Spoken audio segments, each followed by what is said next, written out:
Mom's favorite flower pot from 1935. What are we gonna do? We should build a time machine. Great idea. But how are we gonna pull that off?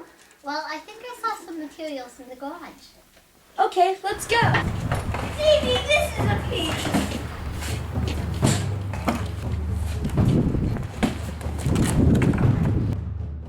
All right, let's get the show on the road.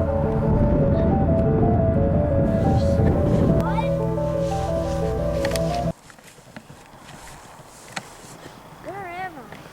Now to go find I'm your great-grandson. I'm from the future. I accidentally broke the flower pot that you gave to my mom. Can I please have that one? Sure. Go ahead. Thanks.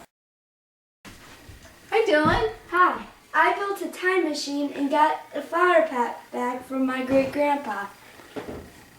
Thank you. And a building kind of followed me back. Wow. I guess it's time for dinner.